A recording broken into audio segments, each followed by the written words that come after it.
لله رب العالمين والعاقبة للمتقين والصلاة والسلام على سيد الأنبياء والمرسلين سيدنا وحبيبنا وحبيب رب العالمين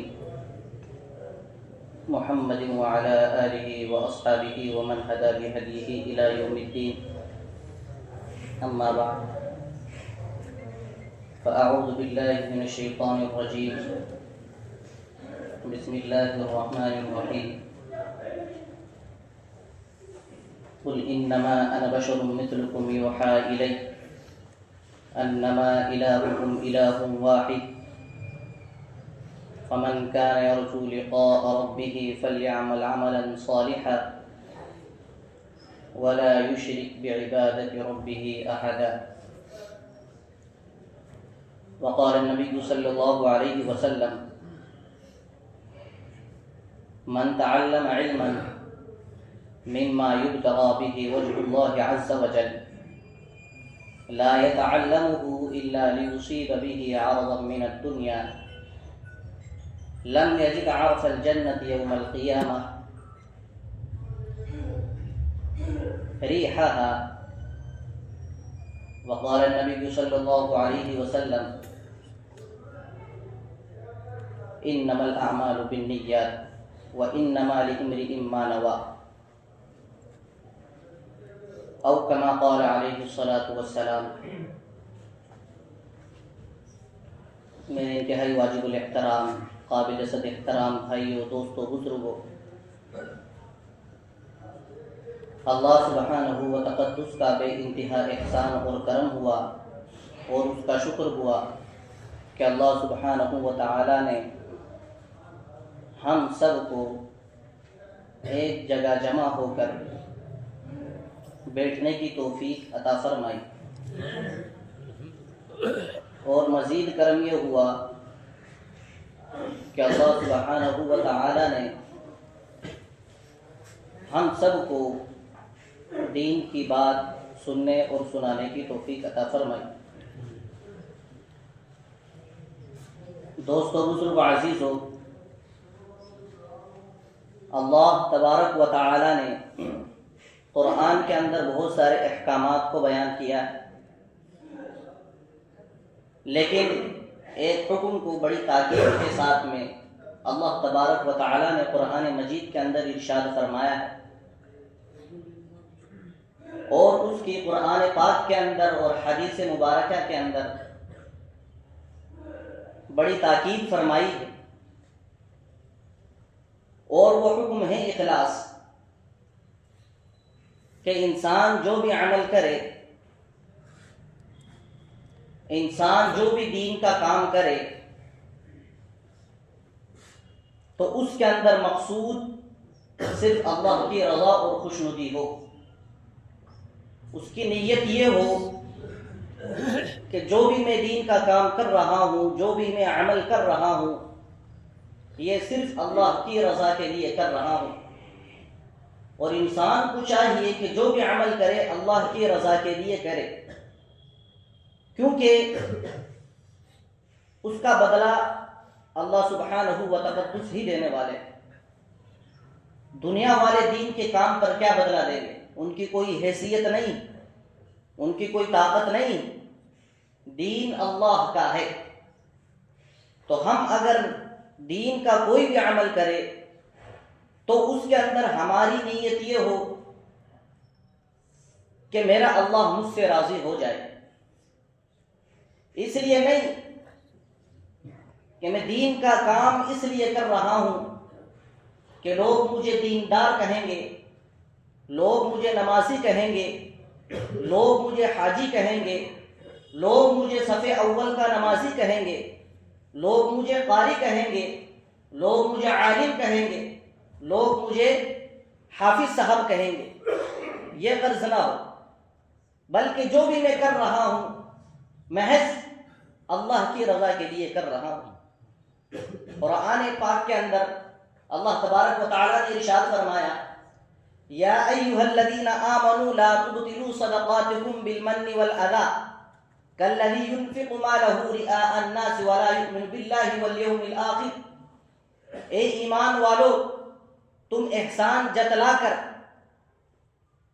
تم دکھلاوا کر کے اپنے صدقات کو باطل نہ کرو ان لوگوں کی طرح جو اللہ کے راستے میں خرچ کرتے ہیں اس نیت سے کہ لوگ واہ واہ کریں گے، تو وہ ایسے لوگ ہیں جو اللہ کے اوپر اور آخرت کے دن کے اوپر ایمان نہیں رکھتے۔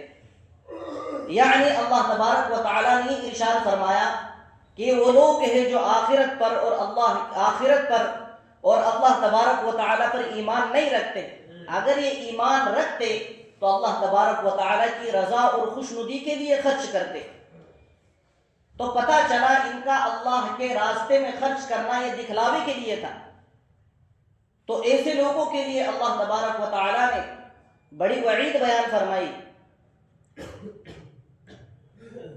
کہ جو اللہ کے راستے کے اندر خرچ کرتا ہے اور دکھلاوا کرتا ہے تو کل قیامت کے دن اللہ سبحانہ و تقدس اس کو اپنے سامنے کھڑا کریں گے اور کھڑا کر کے یہ بیان فرمائیں گے جو تو نے اللہ کے راستے میں خرچ کیا ہے اس کے اندر تیری نیت صرف دنیا والوں کو دکھلانا تھا، تو اس کا جو بدلہ ہے وہ بھی تو دنیا والوں سے لے لے۔ آج میرے یہاں تیرے لیے کوئی بدلہ نہیں، آج میرے یہاں تیرے لیے کوئی بدلہ نہیں۔ دوسرے مقام پہ اللہ تبارک و تعالیٰ نے ارشاد فرمایا وَمَا أُمِرُوا إِلَّا لِيَعْبُدُوا اللَّهَ مُخْلِصِينَ لَهُ الدِّينَ، کہ حکم نہیں دیا گیا مگر اس بات کا کہ تم عبادت کرو خالص اخلاص کے ساتھ، خالص تمہاری عبادت کے اندر اللہ کی رضا اور خوشنودی ہونی چاہیے۔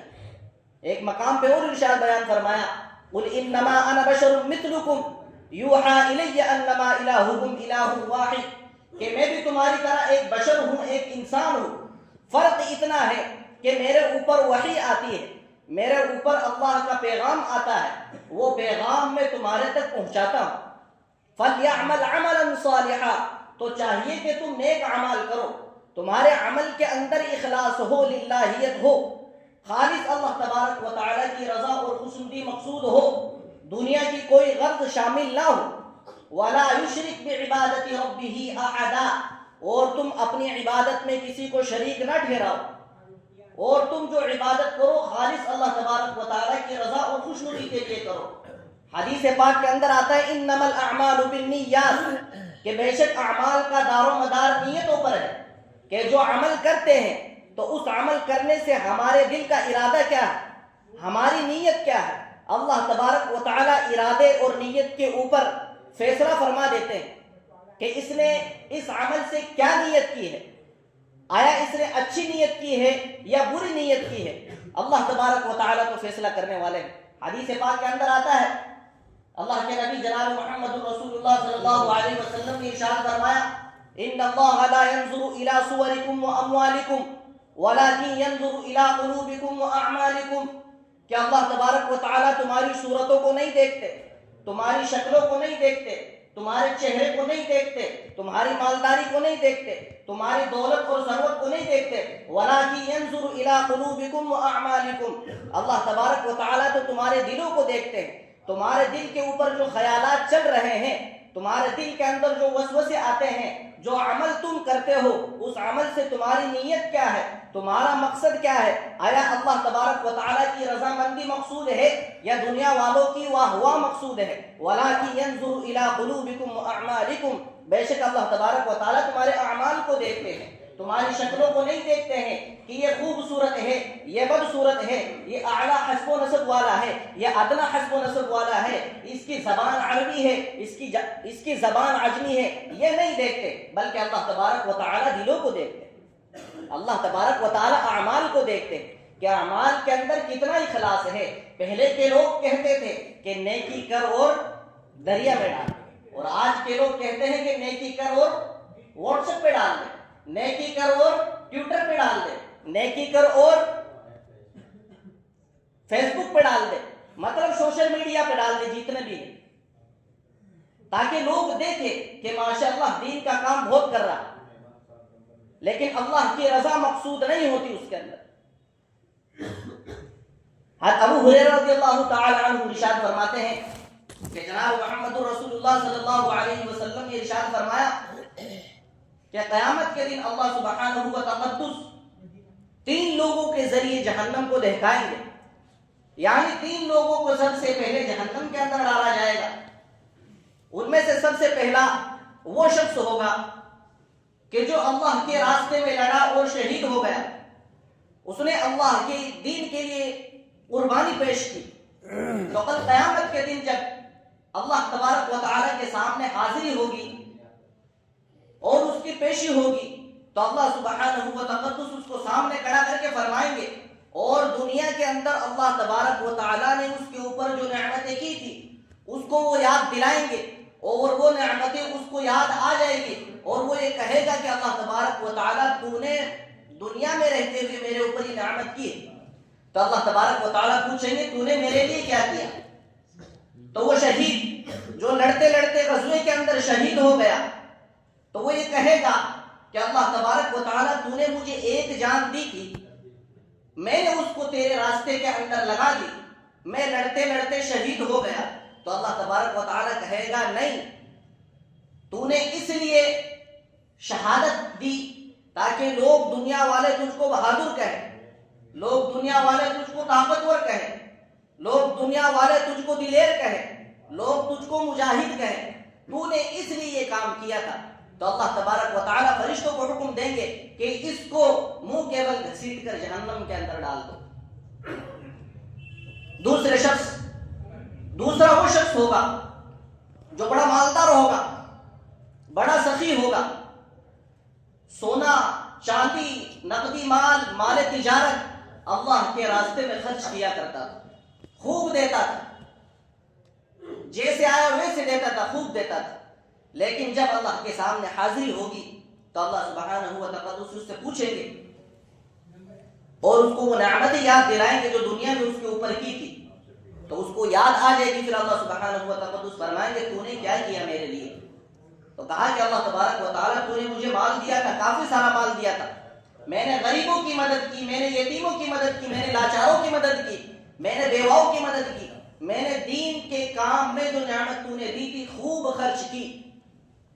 تو اللہ تبارک و تعالیٰ کہیں گے کہ نہیں, بلکہ تو نے اس لیے خرچ کی کہ لوگ تجھے مالدار کہیں, لوگ تجھے سخی کہیں, لوگ تجھے مال والا کہے, اس لیے تو نے خرچ کیا تھا. تو اللہ تبارک و تعالیٰ حکم دیں گے کہ اس کو بھی منہ کے بل گھسیٹ کر جہنم کے اندر ڈال دو. تیسرا وہ شخص ہوگا جس کو اللہ تبارک و تعالیٰ نے علم دیا ہوگا. تو اللہ تبارک و تعالیٰ بھی قیامت کے دن اس سے پوچھیں گے کہ بتا تو نے میرے لیے کیا کیا, جو علم میں نے تجھے دیا تھا تو نے اس پر کتنا عمل کیا, کیا عمل کیا. وہ یہ جواب دے گا کہ اللہ تبارک و تعالیٰ میں نے اپنی زندگی کے اندر قرآن کو پڑھا اور دوسروں کو پڑھایا, دین کو سیکھا اور دوسروں کو سکھایا, خود بھی عمل کیا, لوگوں کو بھی عمل کے اوپر لے کے آیا. تو اللہ تبارک و تعالیٰ کہیں گے کہ نہیں, بلکہ تو نے اس لیے کہا, تو نے اس لیے کیا کہ لوگ تجھے حافظ صاحب کہے, لوگ تجھے قاری صاحب کہے, لوگ تجھے عالم صاحب کہے, لیکن اس کے اندر میرے لیے تو نے کیا کیا, میرے لیے اس میں کچھ نہیں کیا. تو اللہ تبارک و تعالیٰ کہیں گے کہ اس کو بھی منہ کے بل گھسیٹ کر جہنم کے اندر ڈال دو. تو یہ تینوں وہ شخص ہیں جو دین کا کام کر کے بھی جہنم کے اندر جا رہے ہیں. حالانکہ شہید کا کتنا بڑا درجہ ہے, حدیث کے اندر آتا ہے کہ زمین پر خون کا قطرہ گرنے سے پہلے اس کی مغفرت کر دی جاتی ہے. جو سخاوت کرتا ہے اللہ کے راستے کے اندر, مال کو خرچ کرتا ہے, اس کی بھی کتنی بڑی فضیلت آئی ہے, اور ایک علم والے کی بھی کتنی بڑی فضیلت آئی ہے. حالانکہ یہ دین کا کام کر کے دنیا سے جا رہے ہیں, کہاں جا رہے ہیں, جہنم کے اندر جا رہے ہیں. وجہ کیا ہے, نیت درست نہیں, عمل کے اندر اخلاص نہیں تھا, لوگوں کے دکھلاوے کے لیے کیا تھا. ہمارا جو بھی عمل ہو اس کے اندر مقصود صرف اللہ کی رضا ہو, اللہ کی خوشنودی ہو, اور دوسری چیز نہ ہو. ورنہ بڑے سے بڑا عمل ہم نے دین کا کیا اور نیت اللہ کی رضا کی نہیں تھی تو وہ عمل ضائع ہو جاتا ہے, برباد ہو جاتا ہے. اللہ تبارک و تعالیٰ کے یہاں اس عمل کی کوئی حیثیت نہیں رہتی. کوئی قدر و قیمت نہیں رہتی اس عمل کی۔ آج ہمارے دل کے اندر تھوڑی سی یہ بات آ جاتی ہے، تھوڑا سا دین کا علم سیکھ لیا ہوتا ہے ہم نے، تھوڑے سے نمازی بن جاتے ہیں، تو دل کے اندر یہ بات آ جاتی ہے کہ ماشاءاللہ میں نمازی ہو گیا، لوگ مجھے دیکھیں گے، میں دین کا کام کر رہا ہوں۔ تو یہ دل کے اندر نیت آتے ہی، نیت کے اندر فساد آتے ہی عمل کی جو نیکی ہے وہ برباد ہو جاتی ہے، اس کے اوپر اللہ تبارک و تعالی کی طرف سے کوئی اجر و ثواب نہیں ملتا۔ اللہ کے رسول جناب محمد رسول اللہ صلی اللہ علیہ وسلم نے ارشاد فرمایا، يدخل الجنة في أمتي 70,000 بغیر حساب، کہ میری امت کے 70,000 لوگ بغیر حساب و کتاب کے جنت کے اندر داخل ہوں گے۔ میری امت کے لوگ 70,000 بغیر حساب و کتاب کے جنت کے اندر داخل ہوں گے۔ وہ کون کون لوگ ہوں گے جو بغیر حساب و کتاب کے جنت کے اندر داخل ہوں گے، اور ان کی تعداد 70,000 ہوگی؟ اللہ کے نبی جناب محمد رسول اللہ صلی اللہ علیہ وسلم نے ارشاد فرمایا کہ لا یسترقون، کہ جو جھاڑ پھونک کرنے والے نہیں ہوں گے، دم درود کرنے والے نہیں ہوں گے۔ اب اس کا یہ مطلب نہیں ہے کہ جھاڑ پھونک کرنا، دم درود کرنا جائز نہیں ہے۔ اگر اس کے اندر قرآن و سنت کے الفاظ ہو، دم کرنے والا عالم ہو، متبع سنت ہو تو درست ہے، لیکن اللہ سبحانہ و تعالی اعلیٰ درجے کو بیان فرما رہے ہیں، اللہ کے نبی اعلیٰ درجے کو بیان فرما رہے ہیں، اعلیٰ مرتبے کو بیان فرما رہے ہیں کہ ان کا مقصد یہ ہوگا، ان کا پورا دھیان یہ ہوگا کہ جو بھی کچھ ہو رہا ہے، جو بھی کچھ کر رہا ہے، اللہ تبارک و تعالی کر رہا ہے، کہ ان کا مقصد اس کے اندر یہ ہے، ان کا بھروسہ، ان کا توکل صرف اللہ تبارک و تعالی کے اوپر ہوگا اور دوسرے کسی کے اوپر نہیں ہوگا۔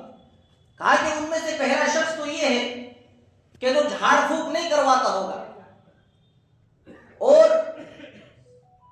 دوسرے شخص کے بارے میں ارشاد فرمایا کہ دوسرا وہ شخص ہے جو بدفعلی نہیں لیتا ہوگا، ولا یتطیرون، جو بدفعلی نہیں لیتا ہوگا۔ آج بھی بعض لوگوں کے اندر پائی جاتی ہے کہ کہیں سفر کرتے ہیں، زمانہ جاہلیت کے اندر یہ بات لوگوں کے اندر پائی جاتی تھی کہ کہیں سفر کر رہے ہیں، گھر سے نکلے سفر کے لیے، سامنے کوئی الو آ گیا تو کہتے تھے کہ اب سفر کریں گے تو نقصان ہوگا۔ سامنے کوئی چپل الٹی پڑی ہوئی نظر آ گئی تو کہہ رہے کہ اب سفر کریں گے تو پریشانی ہوگی۔ سامنے سفر کر رہے تھے تو کوئی کالا اور سیاہ پرندہ اڑتا ہوا نظر آ گیا تو وہ کہتے تھے کہ اب سفر کریں گے تو نقصان ہوگا۔ تو یہ وہ لوگ نہیں ہوں گے، بدفعلی لینے والے نہیں ہوں گے، بلکہ یہ وہ لوگ ہوں گے جن کا توکل صرف اللہ کی ذات پر ہوگا، ایک کرنے والی ذات صرف اللہ تبارک و تعالی کی ہے، اور عمل میں خالص اخلاص ہوگا۔ اور تیسرے ان لوگوں کے بارے میں ارشاد فرمایا ولا یکتوون، اور وہ اپنے جسم کو داغتے نہیں ہوں گے۔ عرب کے اندر ایک علاج چلتا تھا کہ وہ گرم لوہے کے ذریعے جسم کو داغتے تھے، لیکن بیان فرمایا اللہ کے نبی جناب محمد رسول اللہ صلی اللہ علیہ وسلم نے کہ وہ لوگ ہوں گے جو بغیر حساب و کتاب کے جنت کے اندر داخل ہوں گے، کہ وہ اپنے جسم کو لوہے سے داغتے نہیں ہوں گے، بلکہ اللہ تبارک و تعالیٰ نے انسان کو پیدا کیا اور آگ کو پیدا کیا۔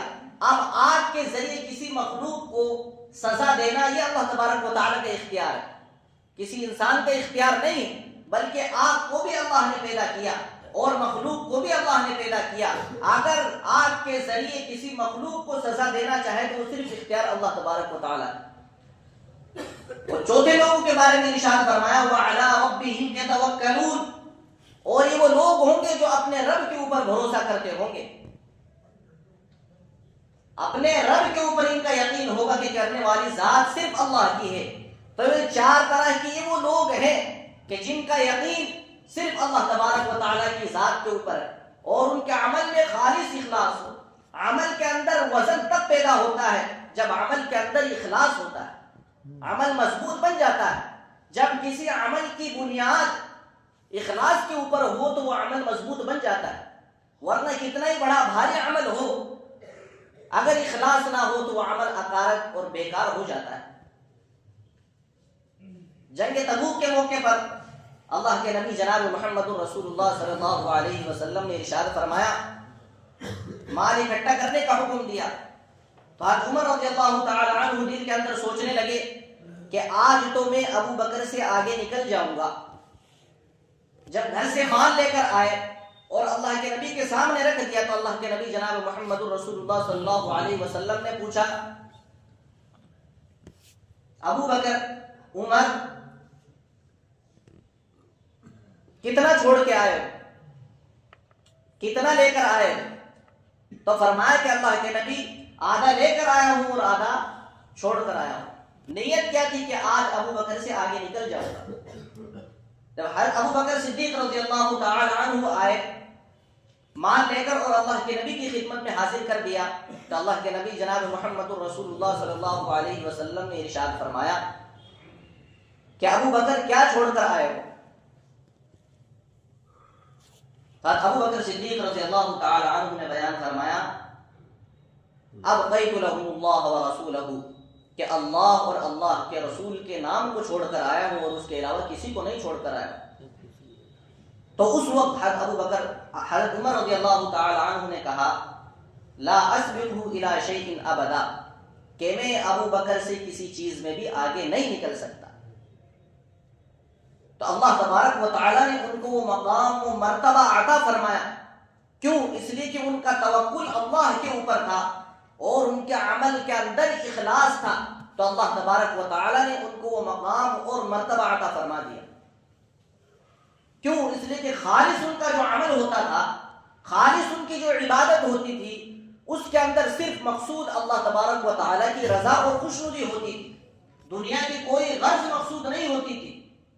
آج ہم عمل کرتے ہیں تو دل کے اندر نیت یہ ہوتی ہے کہ دنیا والا دیکھے کہ ماشاءاللہ پیشانی کے اوپر کالا نشان پڑ گیا ہے، بہت عبادت کرتا ہوگا۔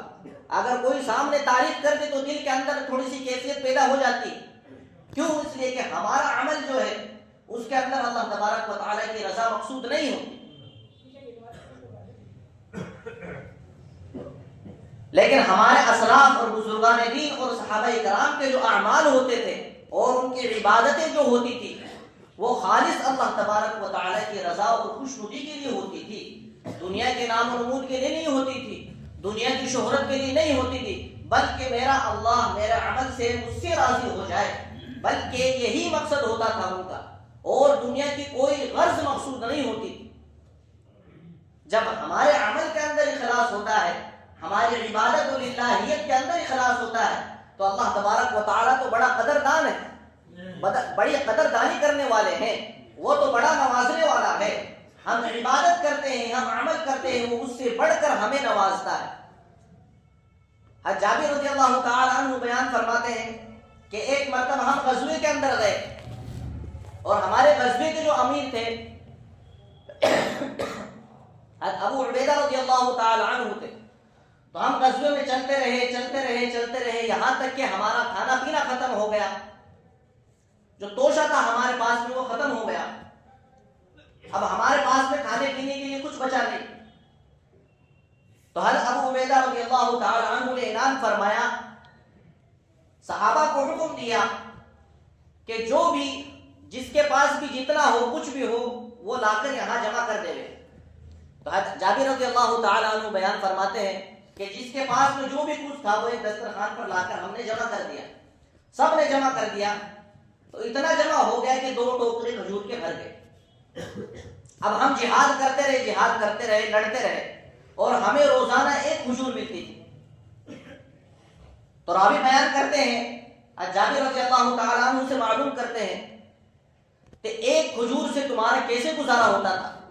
تو حضرت جابر رضی اللہ تعالیٰ عنہ بیان کرتے ہیں کہ اس ایک کھجور کی قدر ہمیں اس وقت آئی جب وہ ایک کھجور بھی ہمیں میسر نہیں ہوتی تھی، کہ ایک کھجور ہم کھاتے تھے، جب وہ کھجور ختم ہو جاتی تھی تو اس کھجور کی گٹلی کو ہم چوس کر جہاد کرتے تھے۔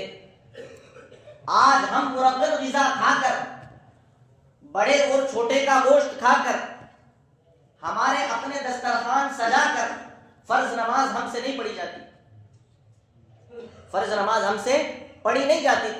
یہ تو ان لوگوں کو ہی معلوم ہے کہ جو ایک ایک کھجور کھا کر ان کی گٹھلیوں کو چوس کر پورے دن جہاد کیا کرتے تھے، اور رات میں اللہ کے سامنے کھڑے ہو کر، پوری رات قیام میں کھڑے ہو کر اللہ تبارک و تعالیٰ کے سامنے روتے تھے اور گڑ گڑاتے تھے اور اپنے عمل کو پیش کرتے تھے۔ تو جب عبادت کے اندر اخلاص ہوتا ہے تو اللہ تبارک و تعالیٰ بڑے نوازتے ہیں۔ جابر رضی اللہ تعالیٰ عنہ بیان کرتے ہیں کہ ہم چلتے گئے ایک سمندر کے کنارے پر پہنچے۔ جب سمندر کے کنارے پر پہنچے تو ایک بہت لمبی چوڑی مچھلی کنارے پر آ کر لگ گئی، تو ہم نے اس کا شکار کیا، اور شکار کر کے ہم اس کو کھانے لگے۔ بعض روایت کے اندر آتا ہے کہ 18 دن ہم نے اس کو کھایا، بعض روایت کے اندر آتا ہے کہ 1 مہینے تک ہم نے اس کا گوشت کھایا، بالکل تازہ گوشت مچھلی، کیونکہ ہمارے عمل میں اخلاص تھا۔ تو اللہ تبارک و تعالیٰ تو ہمارے عمل کی قدر کرتے ہیں جس کے اندر اخلاص۔ اور بیان فرماتے تھے کہ اس کے کانٹے جو تھے مچھلی کے وہ اتنے بڑے تھے کہ اونٹ کے اوپر ہم نے سامان رکھ کر اس کے نیچے سے گزارا تو وہ سامان اس کانٹے کو لگا نہیں۔ یہ روایت کے اندر یہ بھی آتا ہے کہ اس کے آنکھ کے حلقے اتنے بڑے بڑے تھے مچھلی کے کہ کئی صحابہ اس کے اندر بیٹھ جایا کرتے، بیٹھ جایا کرتے، اتنی بڑی وہ مچھلی تھی۔ سننے میں عجیب سا لگ رہا ہو کہ اتنی بڑی مچھلی دیکھی نہیں، لیکن اللہ تبارک و تعالیٰ نے ان کو کھلایا۔ کیوں؟ اس لیے کہ عمل کے اندر اخلاص کا، اور اللہ تبارک و تعالیٰ جس کے عمل کے اندر اخلاص ہو وہ تو قدردان ہے،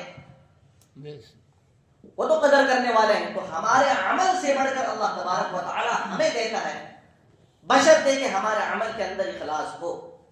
تو یہ وہ صحابہ تھے جن کے عمل کے اندر اخلاص تھا، تو اللہ تبارک و تعالیٰ نے دنیا کے اندر رہتے ہوئے بھی ان کو رضی اللہ عنہم ورضوا عنہ کا پیغام سنایا کہ اللہ بھی ان سے راضی ہو گئے اور وہ بھی اللہ سے راضی ہو گئے۔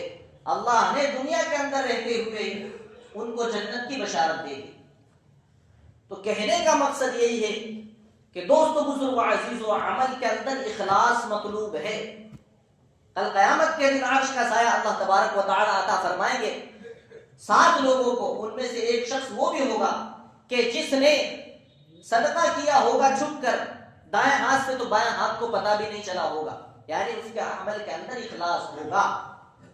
تو کل قیامت کے دن ایک اخلاص والا جو شخص ہے جس نے چھپ کر پوشیدہ طور پر لوگوں کو دکھلائے بغیر خالص اللہ تبارک و تعالیٰ کی رضا اور خوشنودی کے لیے وہ عمل کیا ہوگا، تو کل قیامت کے دن اللہ تبارک و تعالیٰ اس کو عرش کا سایہ عطا فرمائے گا۔ تو اللہ کی یہاں اخلاص کی قیمت ہے۔ عمل خوب کر رہے ہیں، اگر اس کے اندر دکھلاوا آ گیا، ریاکاری آ گئی، کالذی ينفق مالہ رئاء الناس ولا یؤمن باللہ والیوم الآخر، نہ تو ایسے لوگوں کا آخرت پر اور قیامت کے دن پر اللہ اور اس کے رسول پر ایمان نہیں ہوتا، جو ریاکاری کرتے ہیں، جو دکھلاوا کرتے ہیں۔ عمل کے اندر نیت خالص یہ ہو کہ اللہ جو میں کچھ عمل کر رہا ہوں یہ اس لیے کر رہا ہوں کہ اللہ تو مجھ سے راضی ہو جائے، یا اللہ تو مجھ سے راضی ہو جائے، اور کوئی دوسری غرض مقصود نہیں۔ عبداللہ بن سلام رضی اللہ تعالی عنہ، سلمان فارسی رضی اللہ تعالی عنہ ایک مرتبہ بیٹھے ہوئے تھے، اور بیٹھے ہوئے آپس میں بات چیت کرنے لگے، اور فرمایا، آپس میں بات چیت کرتے کرتے فرمایا کہ اگر ہم میں سے کسی ایک کا انتقال ہو گیا، ہم میں سے اگر کسی ایک کا انتقال ہو گیا، انتقال ہونے کے بعد میں اللہ تبارک و تعالیٰ کی یہاں اس کا کیا اجر ہوگا، اس کا کیا بدلہ ہوگا، اگر اللہ کا حکم ہوگا، اللہ کی مرضی ہوگی تو ہمیں خواب کے اندر پتہ چل جائے۔ تو ان میں سے کسی ایک کا انتقال ہو گیا، تو دوسرے کے خواب میں آیا، تو دوسرے سے پوچھا کہ بھائی اللہ تبارک و تعالیٰ نے تیرے ساتھ میں کیا معاملہ فرمایا؟ کہا کہ بخشش کا اور مغفرت کا اللہ تبارک و تعالیٰ نے فیصلہ فرما دیا۔ کہا کس بنیاد پر، کون سے عمل کی بنیاد پر؟ ابشر و توکل، کہ خوشخبری اختیار کرو اور اللہ کی ذات کے اوپر بھروسہ کرو۔ کہ اللہ کی ذات کے اوپر بھروسہ کرنے سے اللہ تبارک و تعالیٰ نے بخشش اور مغفرت فرما دی، اور عمل کے اندر اخلاص تھا تو اللہ تبارک و تعالیٰ نے مرتے ہی ان کی مغفرت فرما دی۔ تو دوستو، بزرگ و عزیزو، اخلاص کی اللہ تبارک و تعالیٰ کے ہاں اتنی قدر و قیمت ہے۔ بنی اسرائیل کے اندر ایک مرتبہ بہت سا قحط پڑ گیا، لوگوں کے پاس کھانے کے لیے کچھ نہیں تھا، حالات اس قسم کے ہو گئے کہ لوگ مردار کھانے پر مجبور ہو گئے۔ تو ایک شخص کا ایک ٹیلے کے پاس سے گزر ہوا اور اس کے دل کے اندر یہ نیت آ گئی کہ اللہ تبارک و تعالیٰ اس ٹیلے کے بقدر اگر تو مجھے گندم عطا فرما دے تو میں ان لوگوں کا تعاون کروں جو فقر و فاقہ کے اندر مبتلا ہے، اور وہ دعا کرنے کے اندر مشغول ہو گیا۔ تو اللہ تبارک و تعالیٰ نے وقت کے نبی کے پاس میں وحی بھیجی اور کہا کہ فلاں شخص کو جا کر کہو کہ اللہ تبارک و تعالیٰ نے تجھے اس ٹیلے کے بقدر گندم خرچ کرنے کا اللہ کے راستے میں ثواب دے دیا۔ حالانکہ اس نے نیت ہی کی تھی، نیکی کا ارادہ کرنے پر اللہ تبارک و تعالیٰ نے ٹیلے کے برابر اس کو ثواب دے دیا۔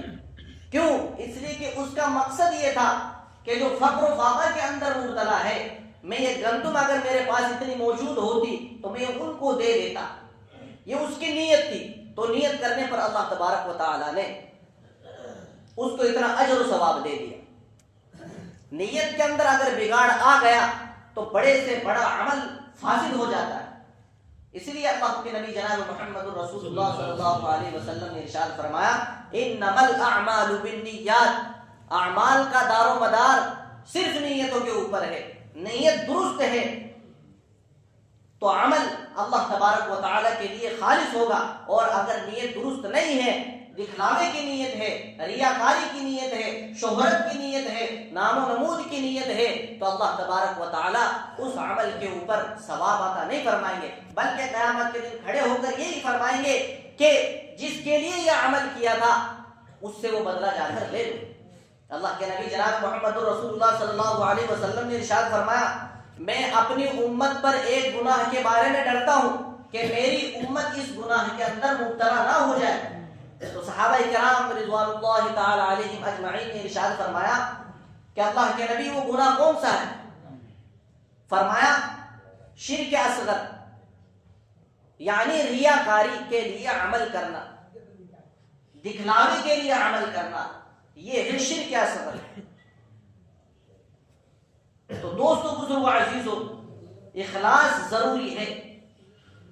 اگر عمل کے اندر اخلاص نہیں ہے تو اللہ تبارک و تعالیٰ کے یہاں اس کا کوئی اجر اور بدلہ نہیں ہے، اس کی کوئی جزا نہیں۔ ابو امامہ رضی اللہ تعالیٰ عنہ ایک بہت بڑے صحابی، بڑے سخی صحابی، ان کی ایک باندی تھی، عیسائی باندی تھی، غیر مسلم باندی تھی۔ ابو امامہ رضی اللہ تعالیٰ عنہ کے پاس میں اس وقت میں 3 دراہم تھے، اور اس کے علاوہ ان کے پاس میں کچھ نہیں تھا، اور وہ روزے دار تھے۔ تو ان کے دروازے کے اوپر دستک ہوئی کہ کوئی ہے جو اللہ کے نام پر دے دے۔ تو حضرت ابو امامہ رضی اللہ تعالیٰ عنہ نے 1 درہم نکال کر ان کو دے دیا۔ تھوڑی دیر کے بعد میں دوسری صدا آئی کہ کوئی ہے اللہ کے نام پر دینے والا، تو دوسرا درہم تھا وہ بھی اس سائل کو دے دیا، مانگنے والے کو دے دیا۔ اب 1 درہم بچا، پھر کچھ دیر کے بعد میں تیسرا مانگنے والا آیا، سائل آیا، تو کہا کہ کوئی ہے اللہ کے نام پر دینے والا، تو وہ تیسرا جو درہم تھا وہ بھی ابو امامہ رضی اللہ تعالی عنہ نے نکال کر دے دیا۔ اب وہ جو عیسائی باندی تھی وہ غصہ ہو گئی، اور اس نے سوچا کہ ابو امامہ روزے کی حالت میں ہے، اور ان کے پاس میں 3 دینار موجود تھے، وہ بھی انہوں نے اللہ کے راستے میں خرچ کر دیا۔ اب شام کو جب افطاری کا وقت ہوگا، جب روزہ افطار کا وقت ہوگا، تو اس کا بندوبست کیسے کریں گے؟ تو تھوڑی دیر کے بعد اس باندی نے صبر کر لیا، اور صبر کرنے کے بعد دل میں یہ سوچا کہ میں کیوں پریشان ہوں، مال کے مالک تو وہ ہے۔ جب ظہر کا وقت ہوا تو انہوں نے اس باندی نے حضرت ابو امامہ رضی اللہ تعالی عنہ کو نماز کے لیے اٹھا دیا، اور وہ نماز کے لیے چلے گئے۔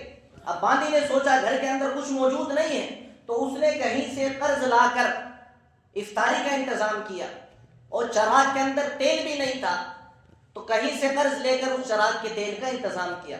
جب افطاری کے وقت میں حضرت ابو امامہ رضی اللہ تعالی عنہ تشریف لائے تو دیکھا کہ دسترخوان ماشاءاللہ سجا ہوا ہے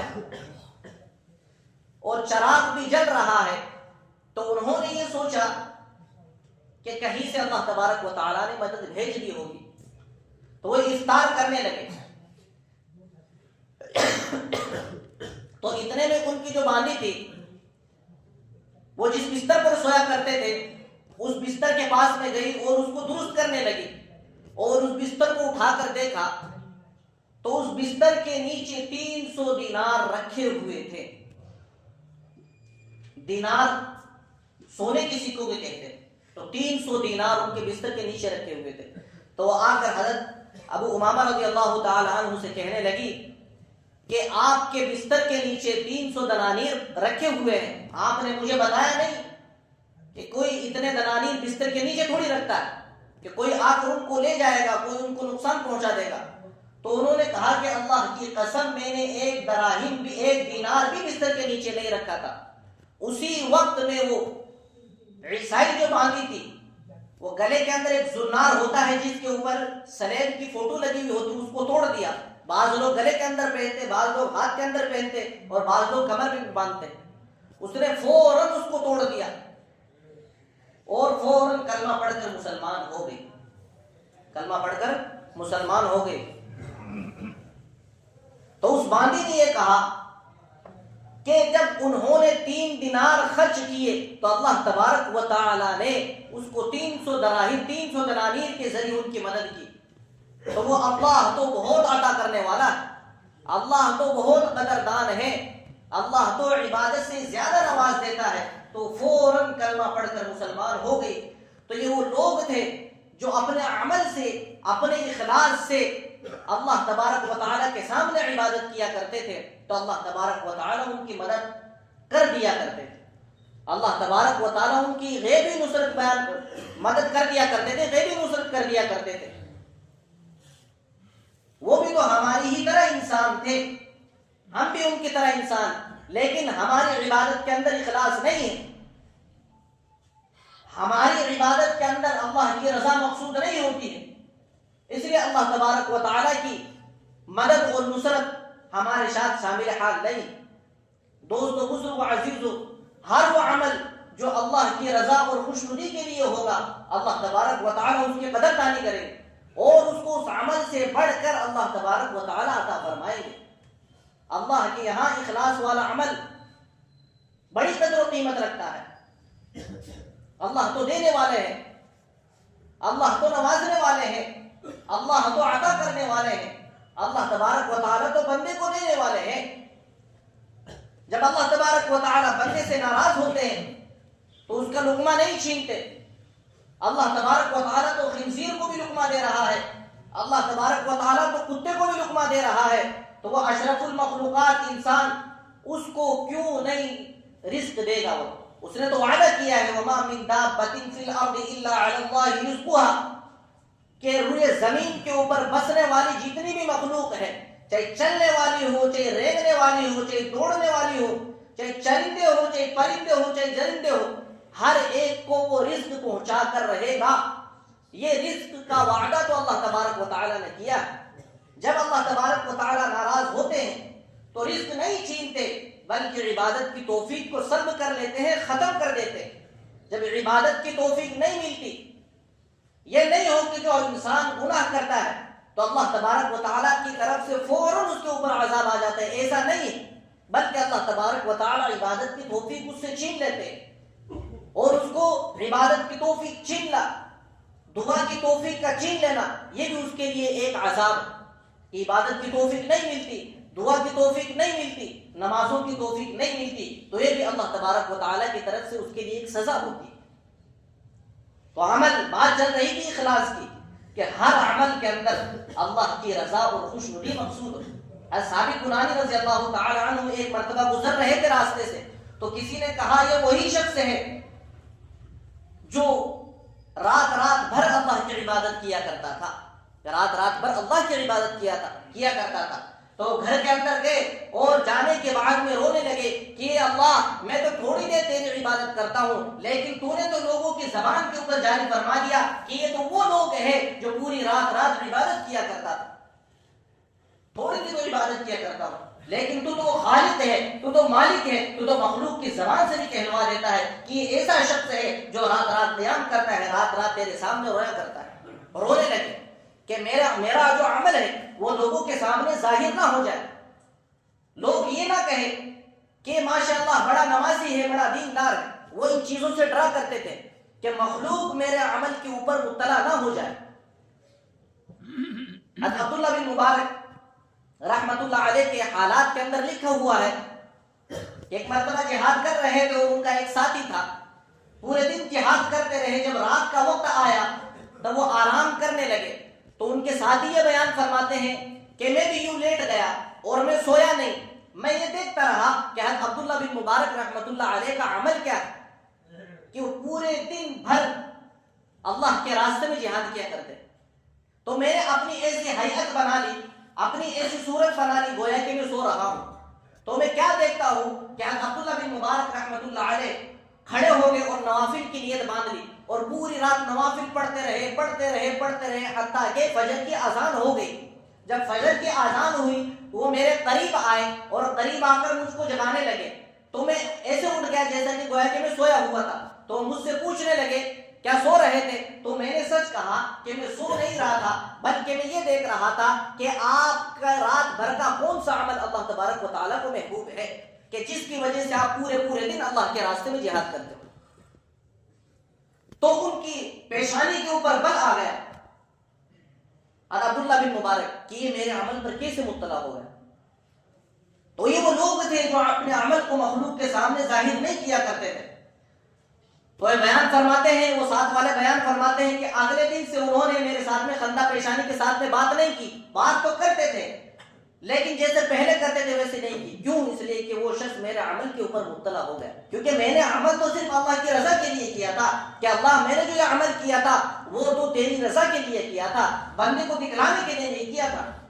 ہم جو گناہ کرتے ہیں، جو خدا کی نافرمانی کرتے ہیں، وہ رات کی تاریکی کے اندر کرتے ہیں، اندھیرے کے اندر کرتے ہیں۔ اسی طریقے سے اگر ہم اللہ تبارک و تعالیٰ کی عبادت کرے، اللہ کی بندگی کرے تو اس کو بھی اندھیرے میں کیا کرے تاکہ مخلوق اس کے اوپر مطلع نہ ہو۔ آج ہم خیر کا کام کرتے ہیں، لوگوں کو دکھلانے کے لیے کرتے ہیں، 5 لوگوں کے درمیان میں بیٹھ جاتے ہیں اور کہتے ہیں کہ میں نے فلاں عالم صاحب کو اتنا دیا، فلاں مدرسے میں اتنا دیا، فلاں شخص کی میں نے اتنی مدد کی، لوگوں کے سامنے تشہیر کرتے ہیں، فیس بک پہ ڈالتے ہیں، واٹس ایپ پہ ڈال دیتے ہیں اور اس کی پوری ویڈیو بنائی جاتی ہے۔ تو اس کے اندر اخلاص کہاں رہا؟ یہ تو اللہ کے لیے نہیں ہوا، یہ تو مخلوق کے لیے ہو گیا۔ تو کل قیامت کے دن اللہ تبارک و تعالیٰ اپنی بارگاہ کے اندر کھڑے ہو کر اس سے یہی بیان فرمائیں گے جو عمل تو نے کیا ہے اس کا بدلہ اسی سے لے لے جس کے لیے تو نے وہ عمل کیا۔ جس طریقے سے گناہ اور اللہ کی نافرمانی تاریکی اور اندھیرے کے اندر کی جاتی ہے، پردوں کے پیچھے سے کی جاتی ہے، وہ خالق ہے، وہ رات کو پیدا کرنے والا ہے، وہ تاریکی کو پیدا کرنے والا ہے، وہ تو دلوں کے حال سے واقف ہے، وہ تو انسان کے دلوں کے خیالات کو، انسان کی نیت کو جانتا ہے کہ کون میرے لیے کتنا عمل کر رہا ہے، کون میرے لیے کتنی بندگی کر رہا ہے، کس کے عمل میں کتنا اخلاص ہے۔ تو دوستو بزرگو عزیزو، ہمارا عمل صرف اللہ کی رضا اور خوشنودی مقصود ہو، دوسرا کوئی مقصود نہ ہو۔ ہمارے دل کے اندر یہ ہو کہ میں جو بھی عبادت کر رہا ہوں، جو بھی خیر کا کام کر رہا ہوں، جو بھی دین کا کام کر رہا ہوں، اس کے اندر اللہ کی رضا اور خوشنودی مقصود ہو کہ میرا اللہ مجھ سے راضی ہے یا نہیں، میرا اللہ مجھ سے راضی ہے یا نہیں ہے۔ مقداد رضی اللہ تعالی عنہ کا ایک واقعہ ہے، وہ یہ بیان فرماتے ہیں کہ ایک مرتبہ میں قضاء حاجت کے لیے گیا، کسی کنارے پر پہنچا اور میں قضاء حاجت سے فارغ ہو کر اٹھنے لگا تو ایک چوہا بل سے نکلا اور بل سے نکلنے کے بعد میں 1 دینار میرے پاس میں لا کر اس نے رکھ دیا۔ تو میں وہاں کھڑا ہو گیا، دوسرا دینار لایا، تیسرا دینار لایا، حتیٰ کہ 18 دینار میرے پاس میں لا کر اس نے رکھ دیے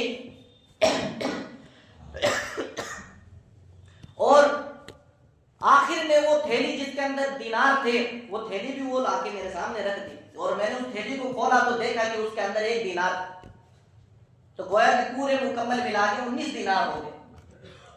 تو یہ اللہ کے نبی کی خدمت میں حاضر ہوئے کیونکہ صحابہ کے ساتھ جو بھی عمل پیش آتا تھا تو ڈائریکٹ فوراً اللہ کے نبی کی خدمت میں حاضر ہوتے تھے کہ اللہ کے نبی میرے پاس میں اس طرح ہے، یہ واقعہ پیش آیا ہے کہ ایک چوہا بل سے نکلتا ہے، 1 دینار 2 دینار 3 دینار حتیٰ کہ 18 دینار میرے سامنے لا کر اس نے رکھ دیے، اور یہ واقعہ پیش آیا تو اللہ کے نبی کی خدمت میں حاضر کر دیا۔ تو اللہ کے نبی جناب محمد الرسول اللہ صلی اللہ علیہ وسلم سے انہوں نے پوچھا کیا میرے لیے جائز ہے کہ نہیں؟ تو فرمایا کہ اللہ تبارک و تعالی تیرے لیے اس کے اندر برکت عطا فرماؤ، تیرے لیے اس کے اندر برکت عطا فرماؤ۔ تو لکھا ہے کہ انہوں نے اپنی زندگی کے اندر خوب خرچ کیا، خوب اللہ کے راستے میں انہوں نے خرچ کیا۔ جب ان کا انتقال ہو گیا تو ان کی گھر والی یہ بیان فرماتی ہے کہ جب ان کا انتقال ہوا تھا تو گھر کے اندر چاندیوں کے سکوں کی بوریاں موجود رہتی تھی، کیونکہ اللہ تبارک و تعالیٰ نے ان 18 کے اندر اتنی برکت عطا فرمائی کہ ان کی نسلوں تک وہ چلتا رہا۔ کیوں؟ اس لیے کہ ان کا جو عمل تھا وہ خالص اللہ کے لیے تھا۔ وہ جو اپنے عمل سے چاہتے تھے کہ میرا اللہ مجھ سے راضی ہو جائے، میرا عمل سے میرا اللہ مجھ سے راضی ہو جائے، اور میرے اس عمل کا مقصد محض اللہ کی رضا اور خوشنودی ہو۔